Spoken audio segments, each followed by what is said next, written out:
Começa agora, Paracuru, cidade que dança. Conversando sobre corpo e movimento. Mais um projeto cultural da rádio Marazul FM. Uma prova de amor a Paracuru. Apresentação, José do Vale Pinheiro Feitosa e Flávio Sampaio. Direção, Elder Gurgel. Com vocês, Paracuru, cidade que dança. Suas areias, teu céu tão lindo, tuas sereias, sempre sorrindo, Copacabana, princesinha do mar. O sol se põe na virada do alto alegre do Parazinho, por trás de uma enseada, e nasce na ponta da Piriquara.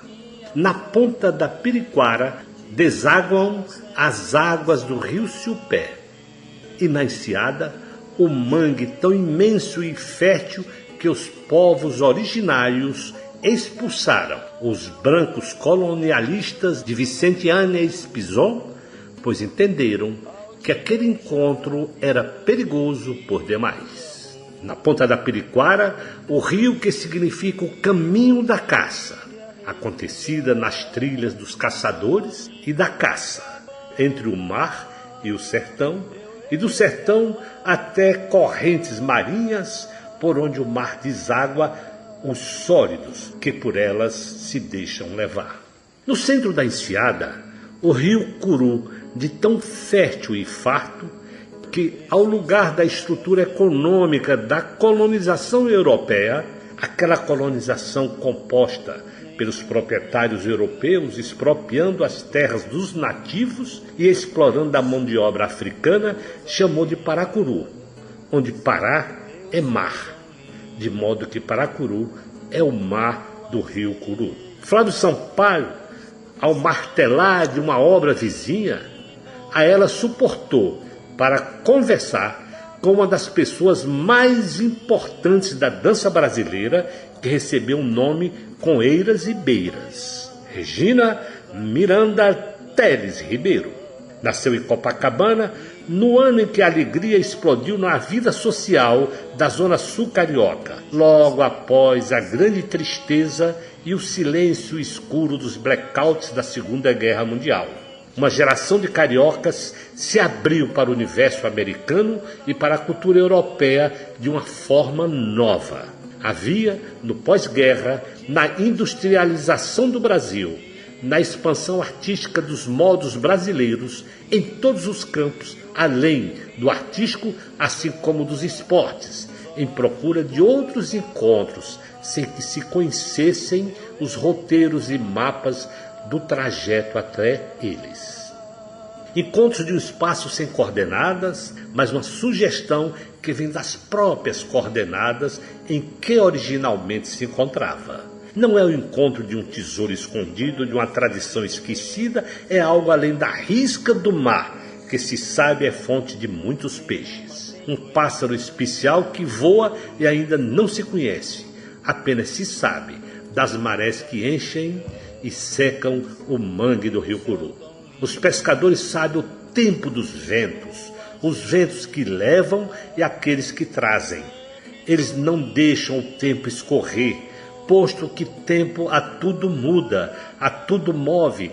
O tempo tem a natureza dos ventos, que indicam os peixes e a pesca. Há uma referência na literatura da Regina como analista Laban de movimento pelo Laban Bertenieff Institute of Movement Studies e pelo estudo na Juilliard School, por haver começado no balé da Tatiana Leskova e ter continuado com Ângel e Klaus Viana. Regina Miranda é filha da concertista Maria Guilhermina e o pai, embora advogado, era organista. Por isso, na sua residência, o telefone abafado com o cobertor para não se ouvir outro som que não fosse o som da música. Sendo o quarto dela vizinho da sala do piano, como não podia falar, dançava e escrevia. Assim não teve que ser contra a família para poder ser artista, como é comum de acontecer. Foi criada para ser pianista e ao mesmo tempo fazia dança. Estudou com a mãe piano e regência. A partitura na música, onde se podia trabalhar a obra artística, mas isso não havia na dança. Dançava, mas sempre queria ser coreógrafa e começa a coreografar usando partitura musical, uma vez que as notações de coreografias que conhecia não satisfaziam muito porque eram imagens paradas da dança. Com a estagnação das artes durante o regime militar, ela resolve sair do país e faz um concurso para o Joffrey Ballet, uma companhia de balé em Nova York. E assim a metrópole ocidental se torna um afeto da vida da Regina, que até hoje a tem como um templo de ligação ao universo da linguagem artística. Por ser o principal centro financeiro no Ocidente, assim como de arte e cultura, em Nova York, ela experimenta a dança de todos os continentes, África, Oriente e Ocidente. Faz curso de Martha Graham, e a própria Martha, presente a uma aula em que ela estava, diz que ela é uma solista e será uma grande coreógrafa, após a Regina ter feito um movimento em aula. Retorna ao seu apartamento tão emocionada que chorou, e neste momento hospedava João Carlos de Assis Brasil, que recebia uma amiga que, ao ouvindo, ofereceu a Regina para lhe dar aulas, e estas eram aulas com metodologia Laban. Então a Regina faz carreira rigorosamente em Nova York e se torna uma referência na metodologia Laban, chegando a ser diretora do Instituto Laban. No Brasil, a Regina é onipresente na cultura das últimas décadas do século XX e nestas primeiras décadas do século XXI. Regina Miranda fica à frente na gestão de instituições culturais, escreve livros sobre dança enfocando espaço e movimento, peças teatrais, ensaios em publicações culturais internacionais. No ensino acadêmico, é coordenadora e orientadora da pós-graduação em Sistema Larve-Bartenieff, ministra aulas em diversas universidades no Brasil e nos Estados Unidos, criadora e coordenadora acadêmica do Ateliê Coreográfico, coordenou a criação do primeiro programa de dança contemporânea e consultora para a implantação do programa de graduação em dança da Faculdade Ângelo Viana e na pós-graduação em dança da Universidade Castelo Branco. A Regina atua socialmente para transformar a vida coletiva em busca de prevenção contra a violência, no estímulo ao desenvolvimento de lideranças, pela integração de arte e política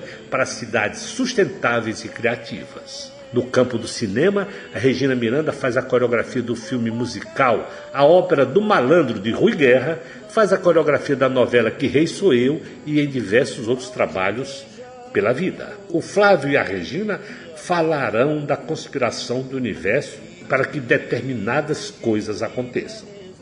E esta conspiração tem uma característica central. O conspirador central é o próprio indivíduo, que, por vezes, sem o mapa, a si mesmo chega ao lugar para o qual conspirou. Aqui, Paracuru, cidade que dança.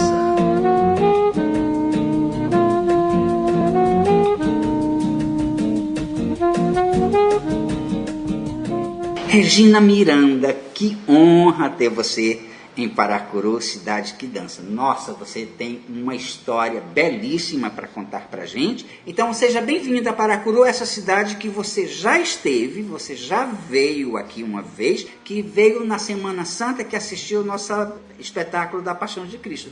Eu não esqueci disso. Nem eu esqueci. Muito obrigada por estar aqui. Apesar de eu, antes de ir, já ter tido notícias por você, realmente estar na cidade, sentir como a dança atravessa a vida cotidiana das pessoas e faz parte mesmo da vida das pessoas, foi uma coisa que me marcou, assim, achei uma beleza realmente total.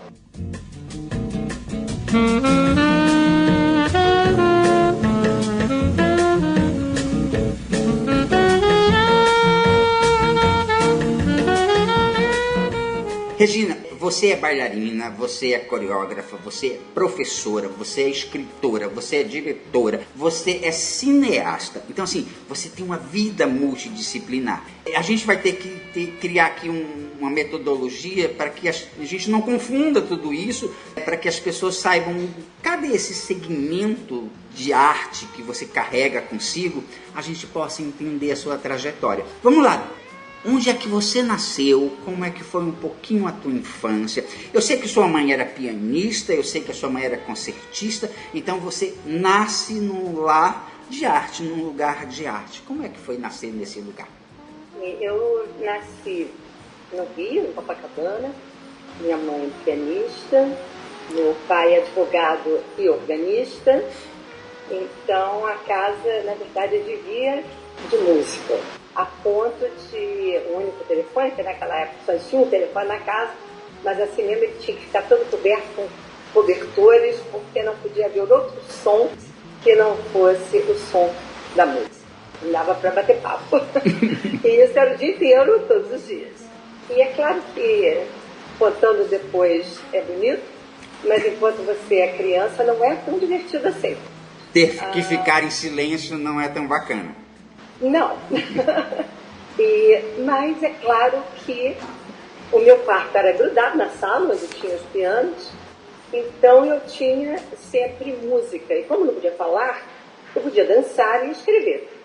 Eram as coisas que eu podia. Então eu dançava o tempo todo e tive uma coisa muito boa, que eu não tive que ser contra a minha família para poder ser artista. Ao contrário, eu acho que ela seria inteiramente contra se eu decidisse ser qualquer outra coisa. Eu fui criada para ser pianista, mas quando eu disse que eu achava que não era piano, então eu fazia dança ao mesmo tempo. E quando eu disse que era a dança que me apaixonava, foi um pouquinho chato. Como assim você não vai ser pianista? Não vai ser pianista, então causou uma certa estranheza, mas era arte. Então é nesse meio, né, que eu continuo estudando música, que foi muito importante para a dança. Eu estudei com a minha mãe piano e regência e passei a ter muita inveja da música, porque a música tinha partitura. Eu podia olhar, eu olhava aquelas folhas, né, escritas, e a minha mãe trabalhando em cima delas, colocando o dedilhado, colocando as dinâmicas que ela queria colocar na música. E eu falei, meu Deus, a gente não tem isso na dança, né? Porque a partitura musical ela é muito detalhista, ela é muito precisa, né? E quando se trata então de orquestra, aí é uma loucura. E eu falei, mas tem que existir, né? É fim de noite, nossa estrela. Então eu continuei a fazer dança e sempre desejando ser coreógrafa, sabe, Flávio? Eu queria criar danças, eu achava a ideia e continuo achando até hoje, a ideia de criar danças uma coisa assim divina. Na verdade, você faz uma partitura, né, com o palco. Talvez essa questão de você gostar de ver a partitura, na verdade, quando você pensa na coreografia, na verdade, você está criando uma partitura para aquilo que você pensa com o corpo. Né? Eu acho que tem uma sequência, tem um porquê aí. E eu comecei a coreografar usando partitura musical.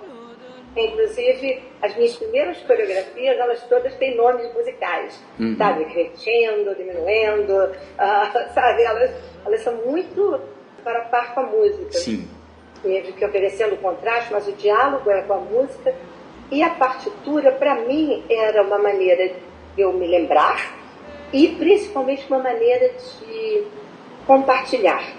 Eu achava que, tendo uma partitura, como acontecia com a música, se uma pessoa pudesse ler uma partitura, ela seria capaz de dançar sem a minha presença. E eu achava, e criar da mesma maneira que um pianista ou que um instrumentista, ele cria a sua interpretação a partir de uma partitura que é neutra, né? É em cima dela que é feito todo um trabalho e que aí é tocado, que é uma outra camada.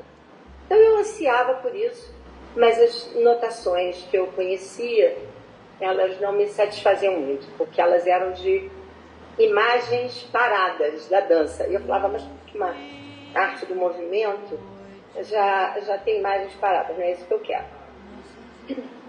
Mas era isso que tinha. E como eu estava, né, todo o meu começo foi para ser bailarina, eu só tinha essa ideia que um dia eu ia criar danças.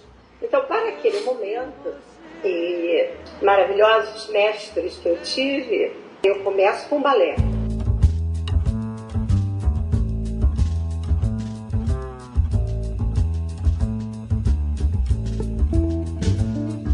Você começa com balé exatamente com quem? Com que professor? Quem foi? Eu começo com a grande mestra icônica do balé no Rio de Janeiro, né, Tatiana Leskova, vinda do balé russe, e toda a figura e toda a disciplina. E toda a sabedoria e o conhecimento que ela tem. Sabedoria e uma disciplina férrea. Sim.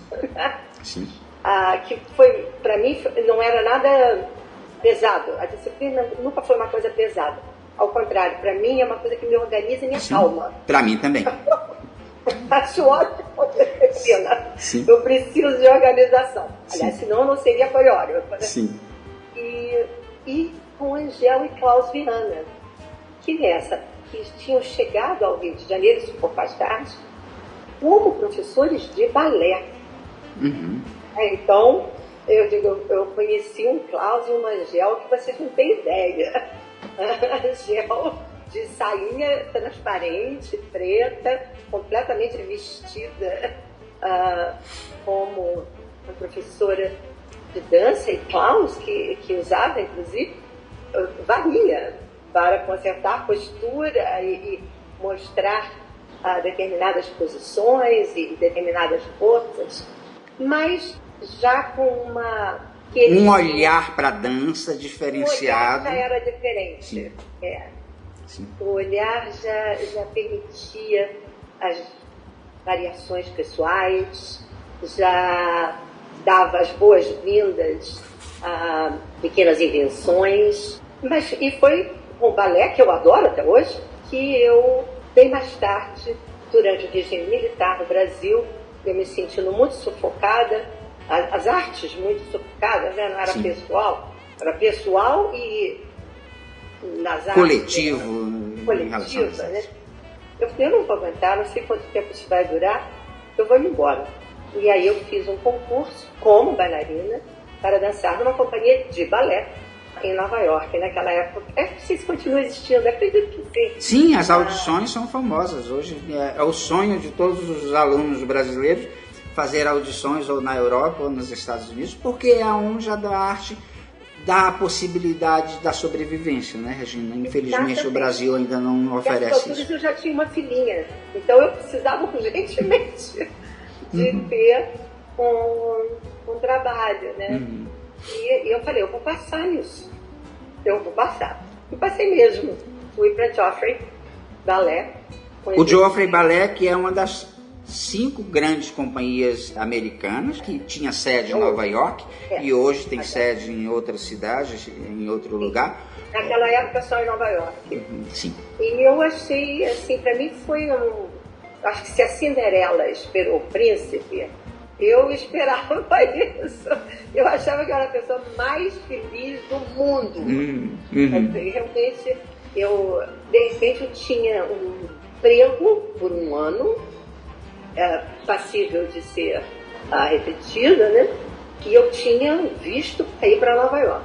E numa das cidades mais importantes, onde a arte é reconhecida, respeitada, admirada. Então, assim, é um grande sonho. É o cartão de visita da cidade, né? Eu diria que que Nova York até hoje tem 2 cartões de visita, né? Todas as artes, inclusive, e a outra é o consumo, né? Que também tem, né? As pessoas vão para lá para comprar coisa também. Sim. Mas eu diria que até Miami, tem outras cidades que são mais, cujo cartão de visita é definitivamente consumo. Nova York são as artes visuais, né? As artes plásticas, é a música, é a dança em todos os seus estilos, o teatro. As pessoas que até nem vão, nem são público de arte em outros países, elas chegam em Nova York, elas passam a ser. Para mim foi uma revelação. E a Joffrey Ballet era pertinho do Lincoln Center. Então, quando eu cheguei em Nova York, eu peguei um táxi, eu falei, o senhor, por favor, me leva para o Lincoln Center. Aí ele falou, mas o Lincoln Center é um teatro. Eu falei, o senhor me leva para lá, porque antes de ir para qualquer lugar, eu vou parar em frente do templo e vou dizer para mim mesmo que eu sou a mulher mais feliz do mundo. E foi isso que eu fiz. Eu parei com as minhas malas e a minha filhota no colo e eu fiquei olhando e falei, estava uma felicidade absoluta. Até hoje, quando eu chego em Nova York, essa sensação, você sabe que ela foi tão forte que ela até hoje retorna. Não é à toa que eu acabei morando 20 anos, né, em Nova York. Ela volta na hora que eu chego, sabe? E eu, sempre que possível, eu procuro fazer a minha paradinha ali e fazer uma espécie de pessoas que vão à igreja. Minha igreja, né? É a sua catedral. Minha catedral, eu falo para os meus santos. E aquilo me inspira para tudo que vem depois.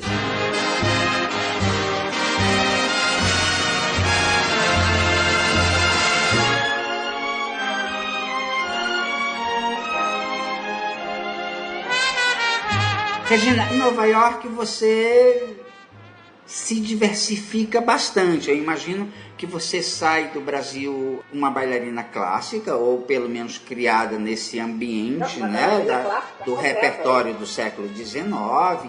Em Nova York você experimenta outras sensações e outras artes que são mais próprias, né, de nós mesmos, que não é representar o príncipe e a princesa nem uma outra época, e sim dizer aquilo que eu sinto, que se passa na minha cabeça e no meu coração, que é a dança contemporânea. Como é que foi essa tua descoberta? Como é que foi esse caminhozinho? Assim, você começou a ver coisas, ou você já disse, não, eu quero estudar, eu quero ir para essa escola, eu quero ir para esse professor que tem uma visão mais... Não uma coisa muito determinada, não. Até porque, como eu tinha um emprego, eu não sabia, na companhia, eu não sabia o que aquilo significava, né? E durante alguns meses significou uma dedicação absolutamente integral, depois do qual eu me dedicava à filha. Mas eu fui muito honesta, e com muito medo, mas eu fui muito honesta com a companhia, com a Joffrey Ballet. Eles me perguntaram qual era o meu propósito. E eu morrendo de medo de ser mandado embora, eu falei, o meu propósito é dançar, fazer o meu melhor aqui dentro da companhia, mas o que eu quero mesmo é ser coreógrafa. E para isso eu preciso experimentar muitos estilos, porque eu não sei exatamente onde eu me encaixo. E toda vez que eu vou criar alguma coisa, ela vem diferente do balé. E eu não sei nominar aquilo, eu não sei o que aquilo é. E eles foram, assim, incríveis comigo.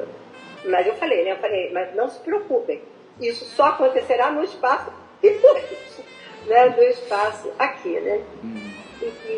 E eles me apresentaram, começaram a me apresentar como uma bailarina da companhia, mas que tinha desejo de fazer a coreografia. E eles foram maravilhosos, porque eu não chegava, assim, incógnita, eu chegava já com uma apresentação da Joffrey Ballet. Eu resolvi que eu ia fazer a história da dança em mim. Então eu comecei da dança ocidental e também da dança oriental.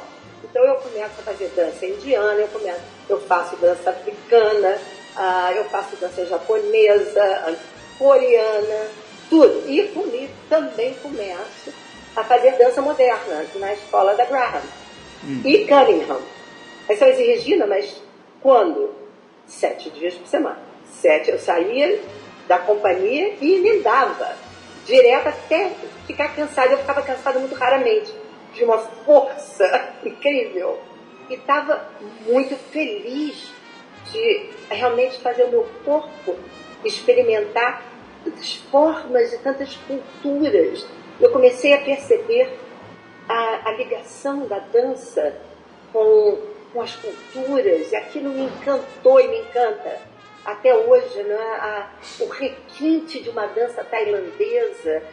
Eu falei, meu Deus, que coisa maravilhosa! E aí eu ia ver as pinturas e Nova York é muito bom para isso, porque todas as culturas se entrecruzam na cidade. Sim. Né? Então você meio que viaja pelo mundo numa cidade só. E não havia fim de semana. Ali na minha época de estudante e de bailarina jovem, essa coisa de parar no fim de semana não existia. Não existia, ninguém parava, ao contrário. Era o momento de fazer mais. Tinha mais coisa para fazer.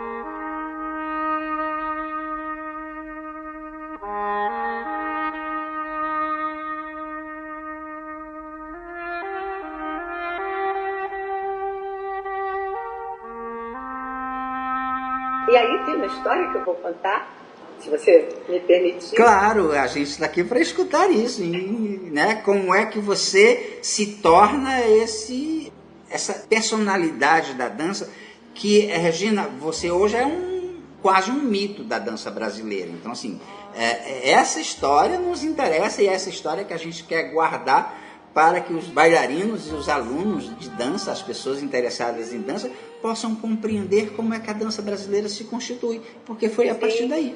Sim, e inclusive depois que eu já tiver ido embora dessa para outra. Sim, não é? também. Aí, essas coisas ficam, né? Também. Eu acho que a eternidade é isso. É quando a sua voz, no caso, literalmente, fica e pode inspirar várias gerações. E aí tem a coisa da partitura, sem a presença imediata. Sim. Mas na presença espiritual, na presença das paixões, né? E quando eu fui para Graham, eu cheguei lá, né, apesar de apresentada pela Diop, eu falei, não quero ir para aula de adiantado. Porque para tudo eu ia para aula de adiantado e me matava. Porque eu não era, como eu podia ser adiantada em dança oriental coreana? Eu era no super começo, mas não, eu já ia direto para o adiantado. E eu também ficava querendo fazer bonito, porque afinal de contas eu estava apresentada, né? Mas quando eu cheguei na Graham, eu falei, não me ponha de jeito nenhum, não me ponha na aula adiantada. Eu quero ir beatar, eu quero saber como é que essa dança se conduz. Aí eu fui e achei ótimo fazer isso. E finalmente eu estava entendendo, quase que aprendendo a ler, sabe? Foi um período muito interessante. Eles queriam me passar para a aula adiantada, eu falo, não quero ir para a aula adiantada, eu estou ótima aqui. Eu quero compreender isso aqui agora.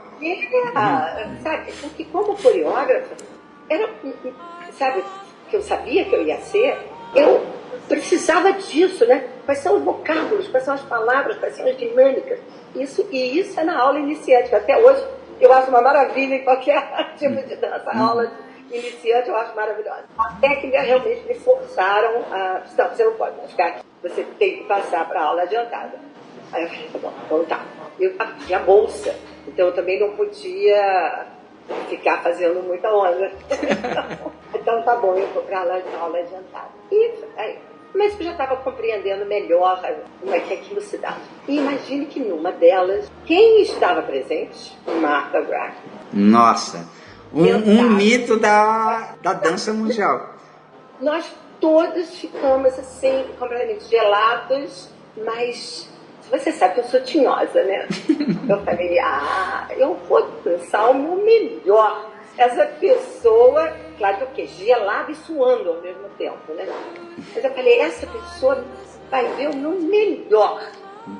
E tinha muita diagonal, né? Na aula adiantada vem um pouquinho, depois tome de frase, tome de dança.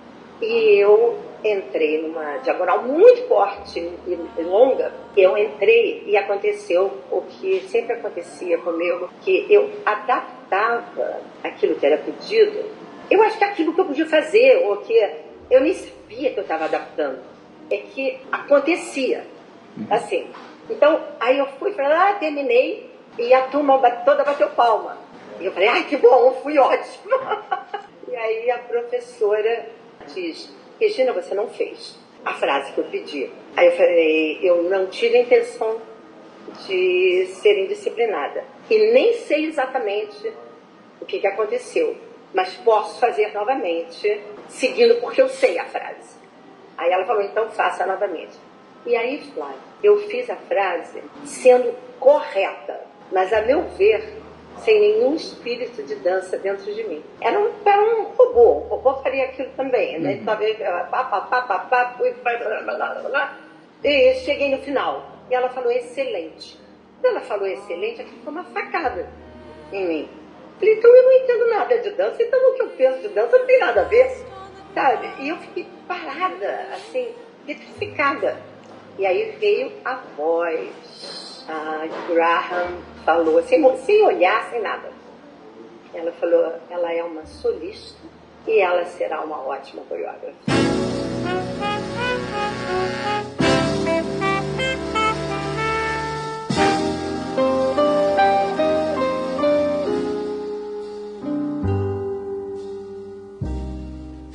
Blue Gardenia.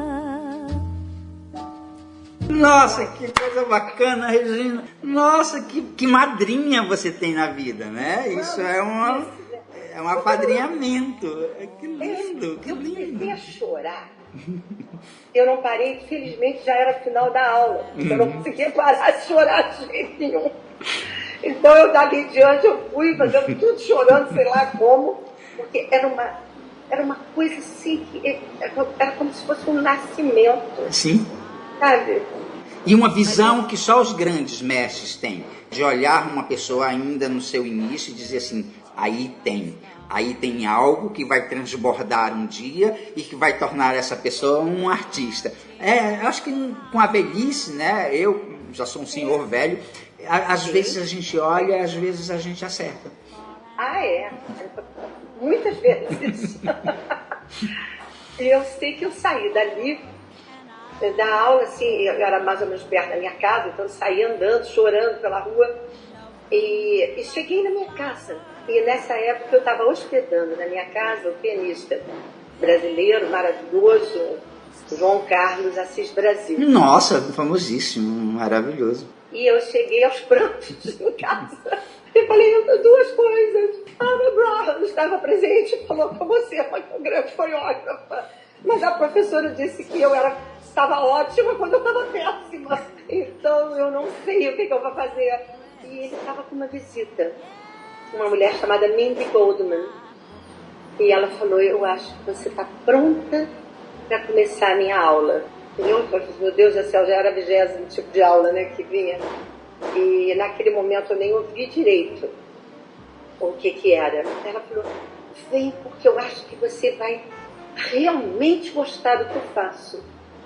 Eu peguei, ela me deu um cartão, eu coloquei dentro do bolso, no meu casaco, porque isso tudo eu estava chegando em casa de casaco fiquei, né? E um dia eu fui visitar uma amiga, ela não estava em casa, ela tinha se mudado para o Sorro. O Sorro ainda não era como o Sorro de hoje. O Sorro era um lugar muito descampado, que só tinha algumas galerias de arte e ateliês de artista. Não tinha ninguém na rua, não tinha turismo, não tinha compra, não tinha loja, não tinha nada. Era ótimo. E eu só tinha esse endereço. Aí eu pus a mão no bolso, era do lado da casa da minha amiga. Aí eu toquei a campainha e ela falou, vem pra aula. E claro que você sabe como é, a gente tem uma bolsa onde a gente carrega a nossa vida. Tudo, né? Tá tudo lá.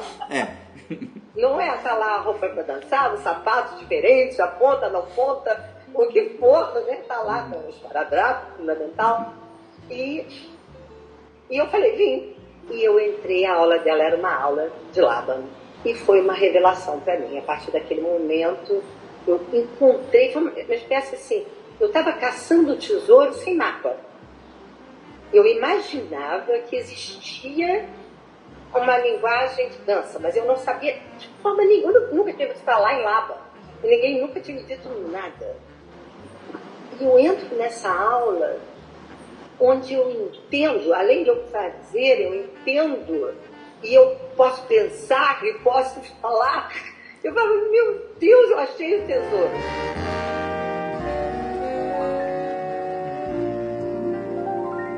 I lived for an hour. What more can I tell? Love bloomed. E nesse momento começa a sua trajetória com Laba. Hoje você é uma das grandes representantes dessa linguagem, dessa técnica, não só no Brasil, Regina, no mundo. Você dirigiu o Instituto Laban de Nova York, que a gente vai falar daqui a pouco. Então, assim, quero saber mais desse encontro com essa pessoa, né? Como é que foi? A vida é cheia de encontros que a gente está procurando sem mapa e outros que a gente procura com mapa, e aí tem que se dedicar muito, né? Uhum.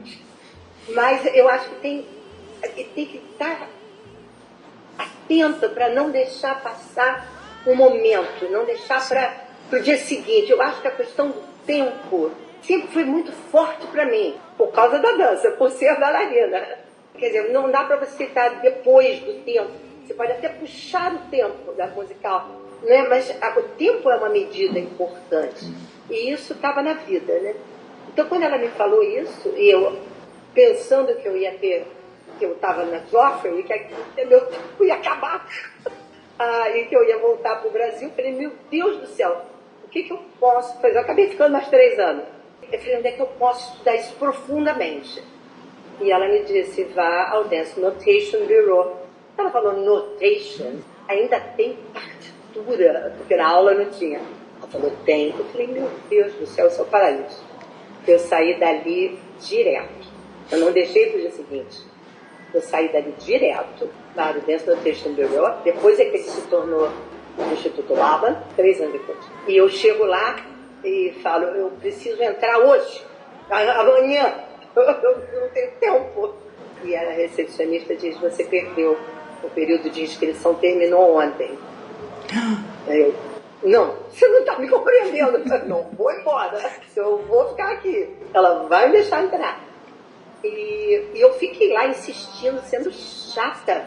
Mas era uma matéria vital para mim. Porque ela tinha me dito que só ali eu ia conseguir ter um estudo em profundidade. Eu não sabia nem como é que eu ia fazer com a Joffrey Ballet. Mas eu tinha achado o tesouro, então eu ia arrumar de alguma maneira. Aí eu sei que eu fiquei ali falando e ela chateada já comigo.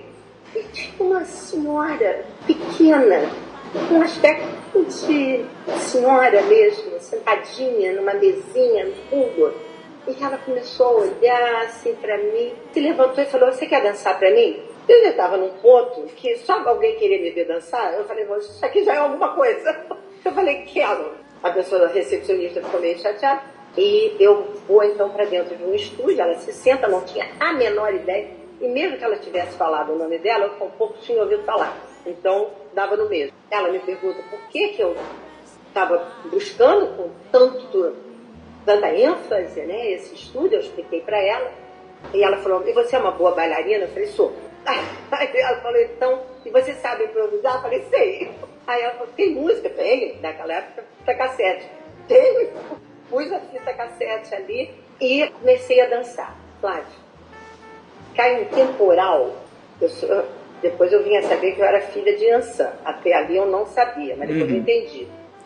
Mas cai um temporal, uma coisa assim, uma loucura. E termina a luz, que era um prédio antigo, isso acontece muito em Nova York.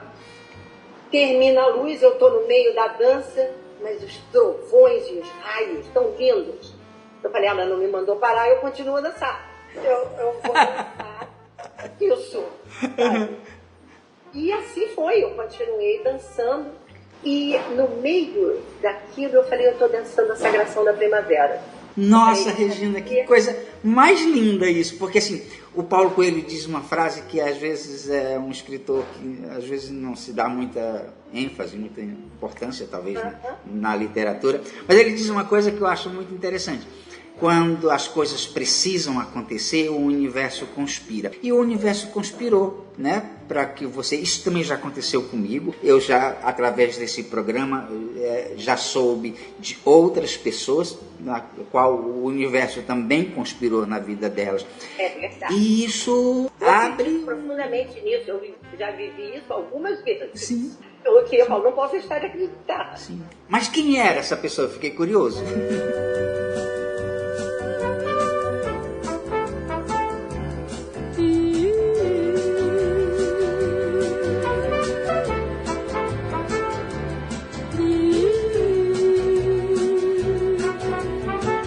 The moment I wake up, before I put on my Então, você makeup, falar da sensação da sagração da primavera. Sim. Eu estava estudando na Joffrey, eu estava dançando em Lenox.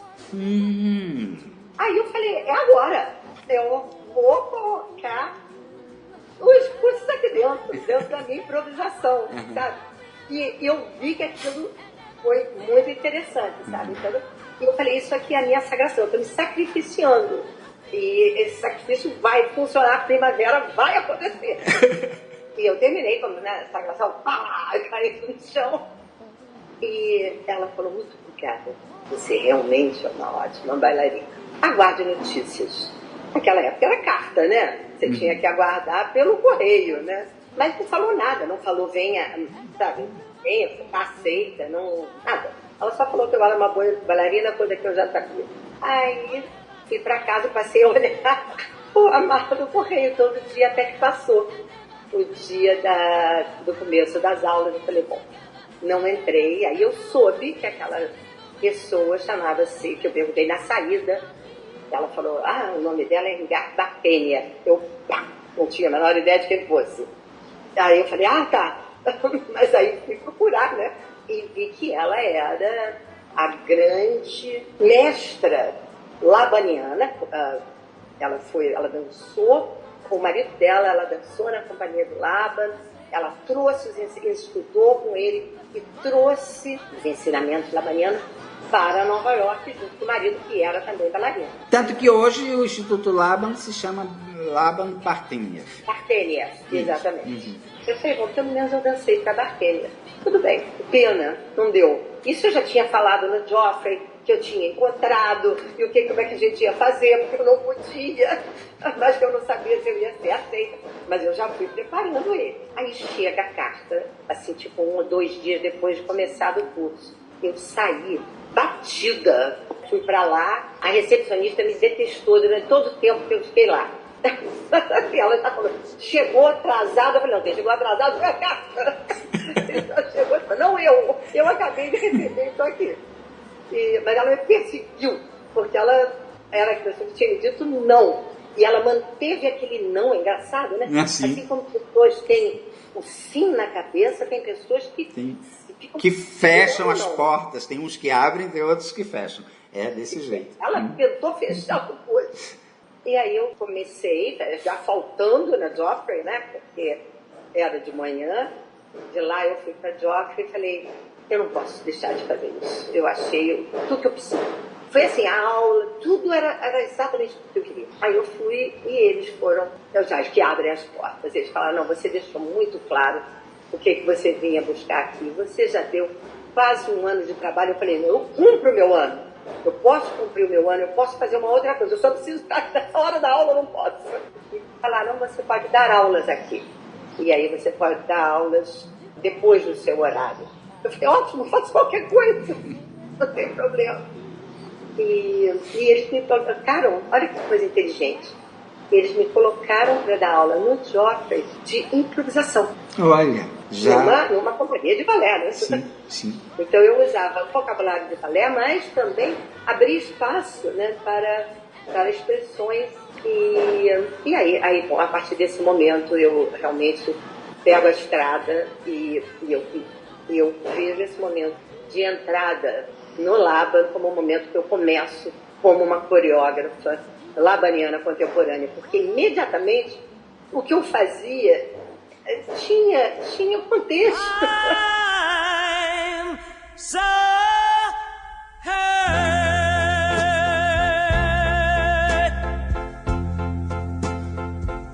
to think that you lied to me. I'm hurt. E uma carreira belíssima, né, Regina? Você faz uma carreira em Nova York, no Instituto Laban, que nos orgulhou e nos orgulha a todos nós brasileiros. Eu lembro, nessa época, eu já estava no Teatro Municipal do Rio e havia alguns comentários. Naquela época não existia a internet, então as coisas demoravam a chegar nos nossos ouvidos.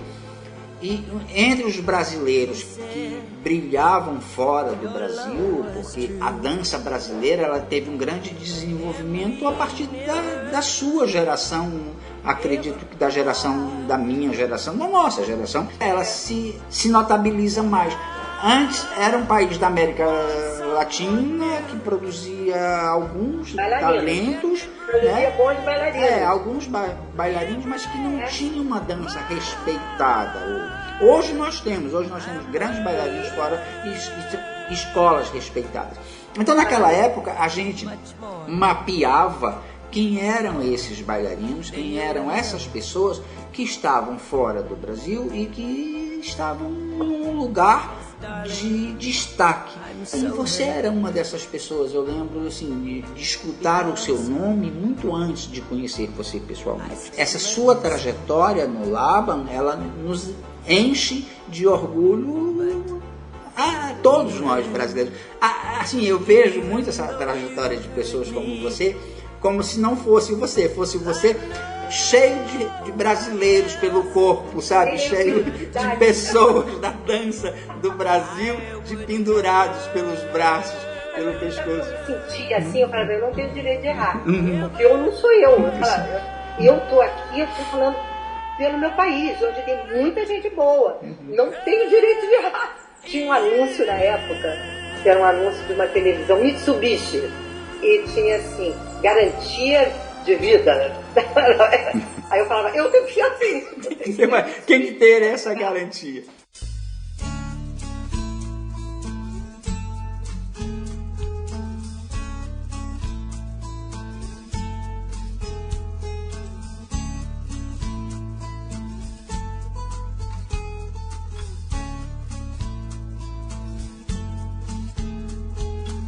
You get a fast car, I want a ticket to anywhere.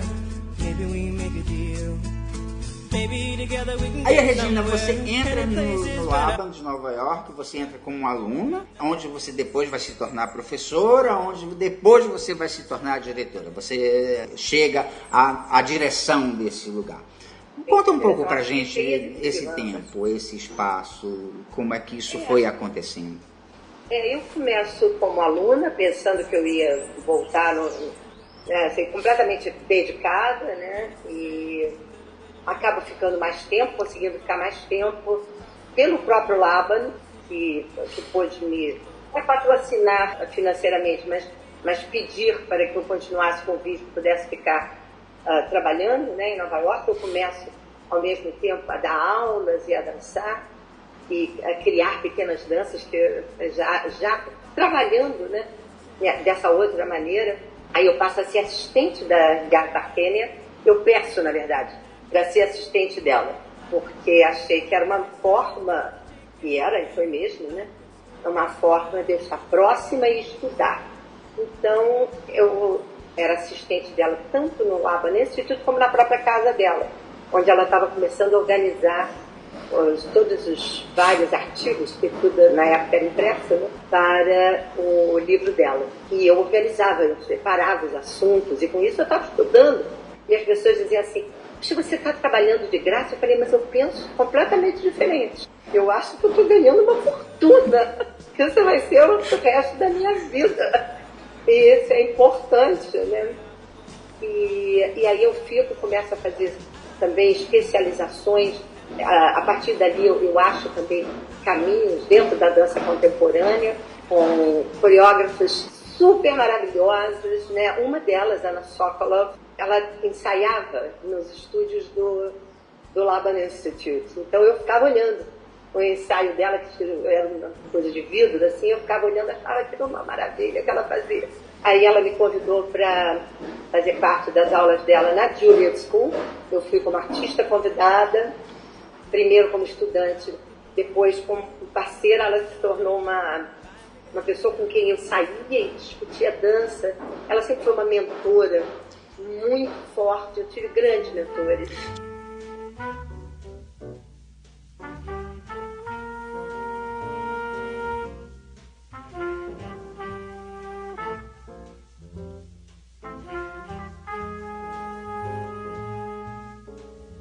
Só falar um pouquinho da Juilliard School, para as pessoas poderem saber, é a grande escola de arte de Nova York, porque ela não ensina só dança, ela ensina você a interpretar um texto, ensina você a tocar um instrumento, ensina a você a ser um artista global. É um conservatório, né? Ela tem música, dança, as mais fortes, né? São música e dança, mas aí na dança, por exemplo, você tem teatro, né? E você tem literatura dentro da dança. Sim. E é dentro do Lincoln Center, né? Então, você, além do mais, você vai a tudo.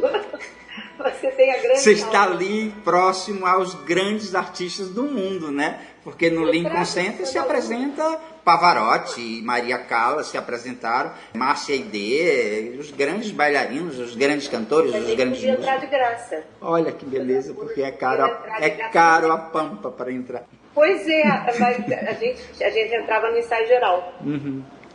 Então, os ensaios gerais eram abertos, mas eram tantos que nem dava para ir a tudo, mas eu ia a tudo que podia, né? Então, meu Deus, aquilo é uma coisa maravilhosa. Eu me lembrava do meu primeiro dia, eu falava, realmente aqui é o meu tempo, né? E eu já tinha vocabulário não apenas para ver, mas para conversar sobre, para poder mergulhar na linguagem. Era coisa gostosa.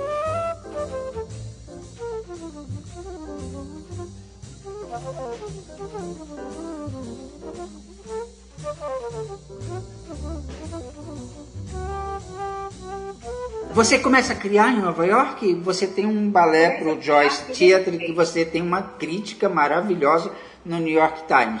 Foi nessa época ou foi depois? Não, essa crítica do New York Times já foi depois. Eu já tinha voltado para o Brasil, e aí quando eu saio de Nova York, eu nunca mais deixo Nova York. E Nova York passa a ser a minha segunda cidade. Né? Até que durante um tempo eu passo até a base lá, mas também nunca deixo de ir. Né? Então eu passo a viver em duas cidades durante 20 anos. Eu ia se parar, que foi a melhor coisa que eu fiz. e eu começo a criar, mas eu venho agora é muito diferente, mas você também é do mesmo tempo que eu.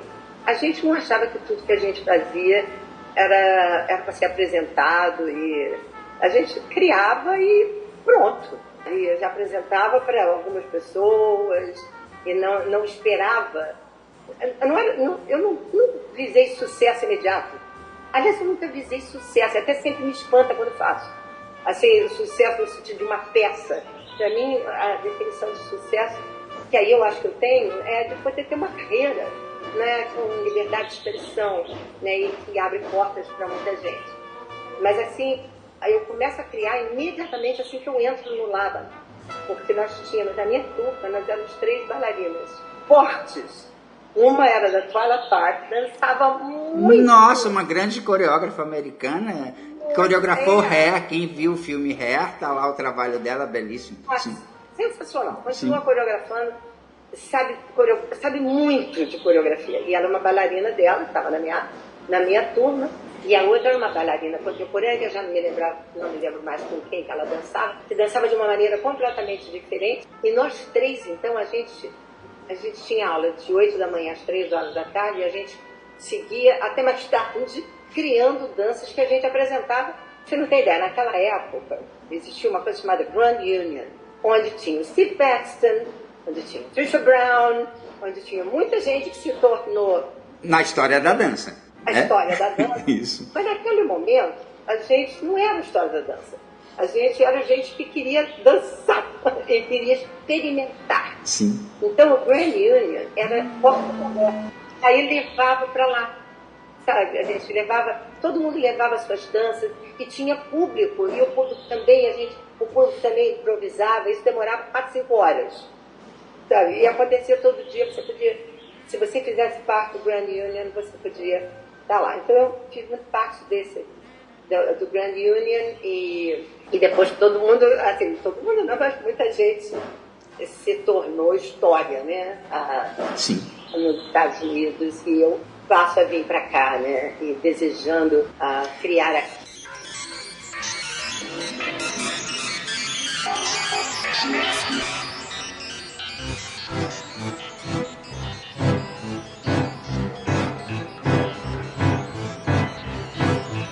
Só que você vem para o Brasil e aqui no Brasil você constrói não só uma carreira como artista, como coreógrafa, como professora, mas você cria o Centro Coreográfico do Rio de Janeiro, Regina. Você é uma das responsáveis pela existência desse lugar, que é um lugar de criação, um lugar de dança importante. Você vai para a universidade, você cria atores bailarinos. Nossa, tem coisa a pampa para falar ainda da gente. Então, assim... Uma coisa que normalmente não é muito conhecida. Sim. Que eu acho importante. Sim. Foi muito importante para mim, porque eu resolvo voltar. Eu estou bem em Nova York achando que eu ia ficar lá. Sim. E aí eu engravido do meu segundo filho. E começo a ficar com medo. Eu falo, meu Deus do céu, como é que eu vou ter mais uma criança e continuar com a minha vida? E nesse momento eu recebo um convite do embaixador Vladimir Murtinho, que era o secretário de Cultura do Distrito Federal. E ele me liga e diz: Regina, estou criando aqui em Brasília um lugar na Superquadra 508, que já tem um teatro, que chama-se Teatro Galpão, onde já tem um coreógrafo chamado Hugo Rodas. Sim. Que já trabalha. Acho que ele vai te dar as boas-vindas, vai adorar, ele é muito aberto. E acho que vocês dois vão fazer um grande movimento de dança no Distrito Federal. Eu estou abrindo um outro teatro ao lado do Galpão, que vai chamar Galpãozinho, e que vem junto com um galpão de artes plásticas. Isso me parece a sua cara, porque você gosta da mistura entre as artes. Aí eu falei, dá para eu viver? O salário vai dar para eu viver com 2 crianças? Aí ele diz, dá. Eu falei, então eu volto. E eu volto para Brasília.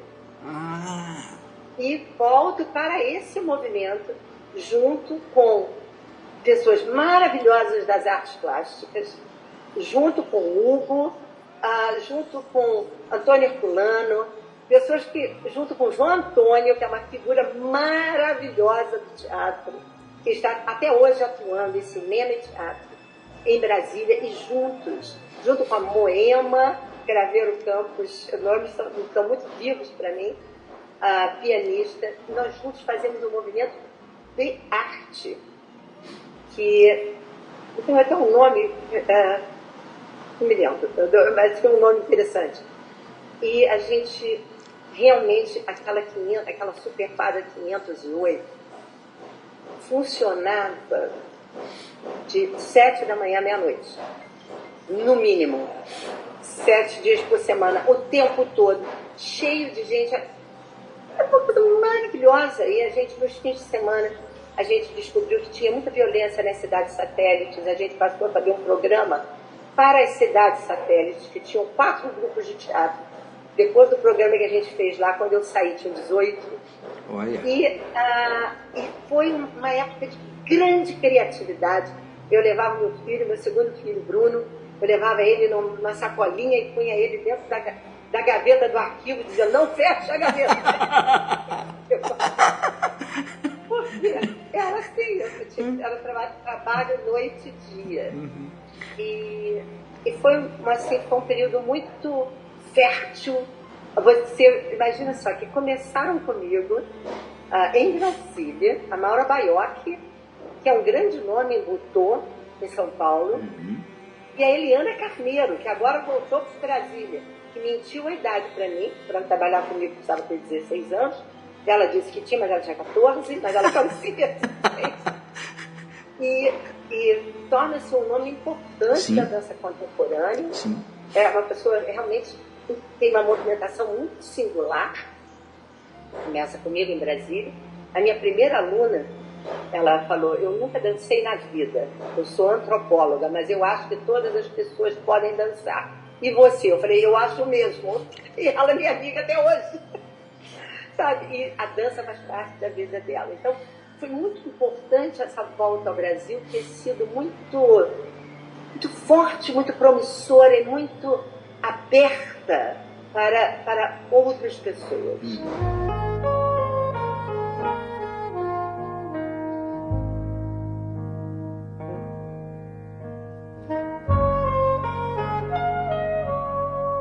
E aí a Angel vai ao Distrito Federal, e a gente pode parar aqui hoje, mas eu acho que é um fecho importante, que aí é outro lugar. Ela diz, lindo o trabalho que você está fazendo aqui, mas você tem que vir para o Rio de Janeiro. O Rio de Janeiro é o centro das artes no Brasil, pelo menos era naquela época, e era o lugar onde você deveria estar. Com certeza. E ela falou, você vem para a minha escola, eu te asseguro que você vai conseguir viver, e eu te dou, você vai ver, você vai ter muito aluno, vai ser uma loucura, você vai poder fazer o que você quer, você vai ser ótimo. Eu pego meu Fusca, ponho meus 2 filhos, coisas que não se pode mais fazer, atrás de um lugarzinho para mala e venho dirigindo de Brasília para o Rio de Janeiro, para dentro da escola da Angel, onde começa toda uma outra fase que persiste até hoje. Eu trago Laban para dentro da escola angeliana e realmente ela tinha razão. Foi possível. E abro a companhia no Rio e levo ela para onde? Para dentro da escola de artes visuais. Porque eu adoro o cruzamento entre as artes. Adoro.